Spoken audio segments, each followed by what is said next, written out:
Imagine this, right? You're getting ready, you're trying to sit down, have your writing session, you're trying to sit in your desk, prepare all of that, you have this time block, right? Ready on your schedule to sit down and write your story, outline or drafting, whatever you're doing, right? But then it's like you feel a wave of tiredness, right? Like you don't really feel like doing anything at the moment, or like your brain just feels foggy, like you're experiencing brain fog, and it's just difficult to really do anything in the moment. Like you just finish eating a meal and you just don't really feel like doing anything. And this is what's happening to you, right? You have to understand that your diet is very important. Your lifestyle is very important when it comes to being productive and being able to write your manuscript and write your story. So, this is my advice to you. This is why I say before you have your writing session, you should try your best to like avoid carbs at all costs, or just have like low carb meals in the day before you have your writing sessions. Because for me, I'll say this is for people who relate to me, but for me personally, when I eat too much carbs before writing, it's like my brain just doesn't function. It just stops working. Like it shuts down my creative mode, and it just I just turn into a slug and don't even want to do anything, honestly. So if you relate to that, try your best to avoid carbs before your writing session, before doing anything productive, honestly. But for you specifically, before you continue or start your writing session. So here's what I recommend. What I do is I like to write fasted. So I do it first thing in the morning. I just like do it fasted. That's what I do.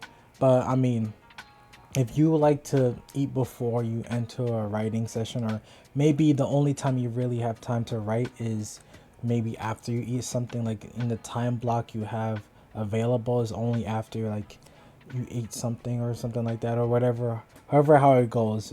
If you have to eat something before you write, then this is kind of what I recommend you eating. So in the morning or whatever time you're planning to write, try to have your meal beforehand be mainly like protein and fats.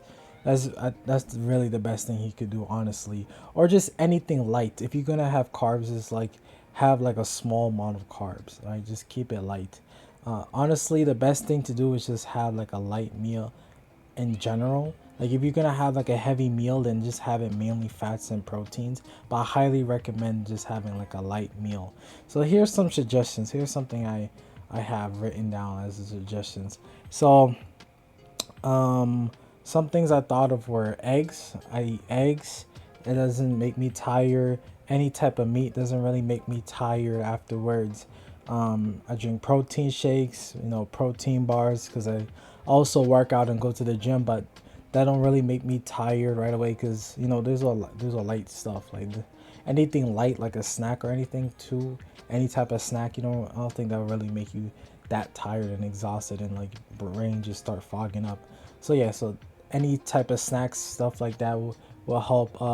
If you drink black coffee, then of course that could help, because it's something light, gives you energy as well. That caffeine, me personally, I don't drink coffee, so for myself, I'll drink tea if I feel like I'm craving something, but I'm like trying to work fasted. I'll just like drink some tea, then continue my writing session and things like that. So yeah, that's really mainly what I'm trying to tell you right now. Like if you maybe for some of you, the reason why you have writer's block is not really because like you just don't have the ability to create like good ideas or generate good ideas from your brain. And probably because your meal plan is like holding you back right now. It's like really, like you might not even know it, but it's holding you back right now from generating ideas for your story and actually being able to move your story forward. So real quick, let me, I don't know if you guys, because you guys probably gonna be like, well, I don't really know what to eat or anything, or blah blah blah. So let me just do this right now, so there might potentially be no excuses. So I'm just going to wait, hold on, I'm having like a hard time. Okay, let me click this, and then let me just move my camera. Yeah, let me just move my camera like this, like so. And then I'm gonna search in the bar. Like, this is literally all you have to do is just be like meals. Like meals. Hold on, I need to get my. So you just type in like meals, either meals without carbs, or just like low calorie meals. You could look at images if you want, see some simple stuff. Ooh, I never even mentioned, like, I'm right now I'm thinking about like maybe eat like I said, snacks like nuts, maybe any type of nuts, peanuts, cashews, things like that. Let's see. List of food with no carbs. Blah blah blah. Any type of, yeah, it's really just any type of meats and vegetables and stuff. I was trying to see if I could find, like fish as well, like tuna. Yeah, I be eating tuna as well. I be eating tuna. Yo, you let me know in the comments what type of meals you guys be eating, but but I'm trying to recommend you some meals that are like low in carbs. Hold on, let me, instead of me saying meals without carbs, let me just type in like very low carb, like diet stuff that I will recommend. This was a bad thing to click on. Alright, let me just go to the search. And you know what, I should type in like top, like, I need a list. Here we go, top 10 low, yeah, there we go, that's what I want. What? Okay, so here's a website I found that is talking about like the amount of carbs you should eat if you want to keep it low. I'll say yeah, so like if you're the type of person who like measures or track your carbs, fats and proteins and calories, like especially if you're into fitness, you probably know about this. This is like a good range to keep your carbs around for the meal before your writing session, like maybe between 20 and 50 grams of carbs. That's probably like the most you could go, like 50. 50 is honestly a good, decent amount. It's probably a good amount of carbs, honestly, before you start writing, in my opinion. But yeah, try to do that. Oh, look at this right here. This is like offering like actual days of meal plan. Like this is showing you breakfast, lunch, dinner. It's telling you the total amount of carbs for the day. But I mean, okay, I'm not telling you to completely avoid carbs entirely. Like, I'll say just before your writing session, you eat like less carbs, but then afterwards, when you're like winding down, like towards like dinner time, that's when you eat majority of carbs. Like, that's when you like start filling your body with more carbs. Or if you work out, then what you do is you probably is best to have your writing sessions before your workout, so that like before you go to the gym, you could probably like eat like a nice carb meal, and then you have like energy for the gym and things like that. And then of course you could have more carbs later on as the day goes on. But yeah, like this is giving you like a real, what is this website, healthline.com.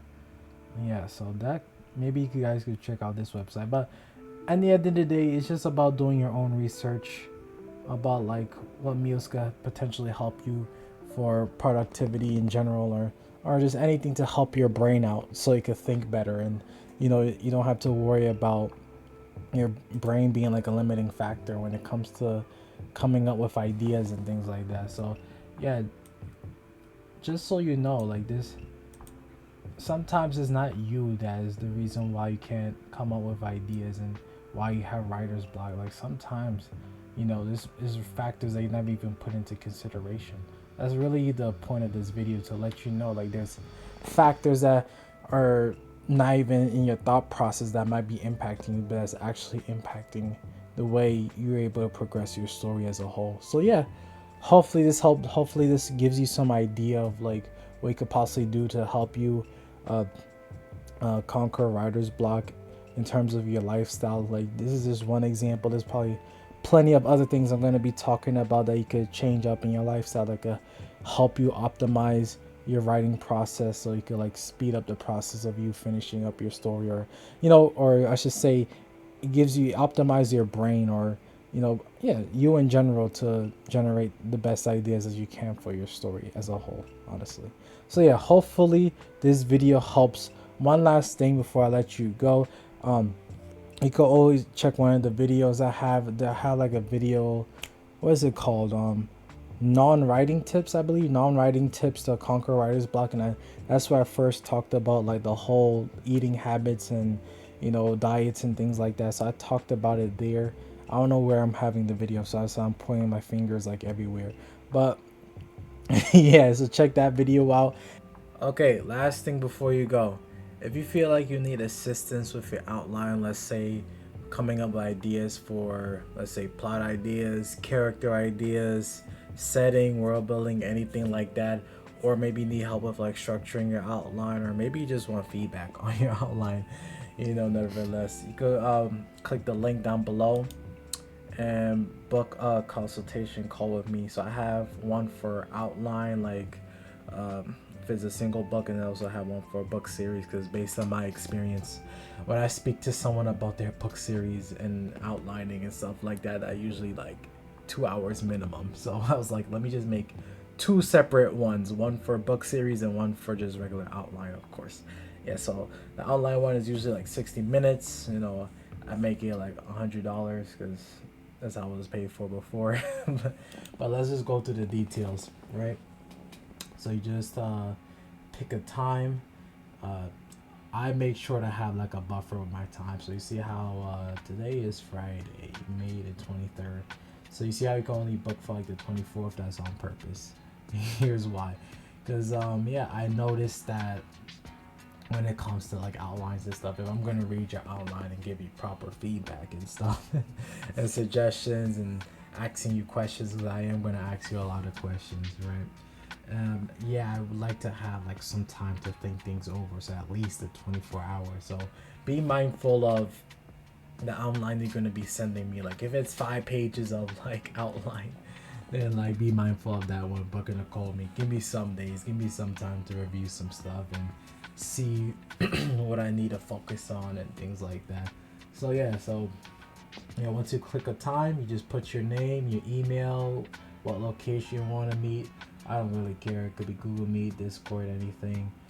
Yeah, put the genre of your story, and then you link your outline. So I prefer Google Docs for the most part, because I really love the comment like functionality of it, where you can like leave a comment, you can highlight which part you're talking about and then leave a comment. I love that aspect of Google Docs, because I use that a lot to kind of remind myself like, okay, why did I have this thought and idea? It's like, oh yeah, because I was talking about this part right here, exactly. So yeah, but yeah, it doesn't really matter. You could send me in Microsoft Word or PDF, yeah, whatever works for you. And then of course I'll leave this last box here for any questions or issues you have regarding the outline. Just anything you want me to focus on when reading the outline. That's really what I add this box here for. Like, okay, this is what you want me to focus on. I'll make sure I give my thoughts, my feedback on this part right here, and then we'll make sure to discuss about this exact part during our meeting. So yeah, it's really the conclusion, the results that we're trying to go for, of course, is to make sure you're fully confident that whatever hard work you put in with the outline, we're making sure that you feel like you're ready to start writing your first draft. That's my sole goal. So yeah, I think we'll be able to accomplish that, because yeah, I've done this for a while now, for maybe I think 4 years on Fiverr. I probably should have added that in my bio or whatever. But yeah, I hope you enjoy the video, and thanks for watching. If you waited and watched all the way to the end, I appreciate you 100%. And yeah, even if you don't book a call or whatever, I still appreciate you. It's whatever. At the end of the day, just you watching my videos is enough for me. So thank you. Have a great day. Peace.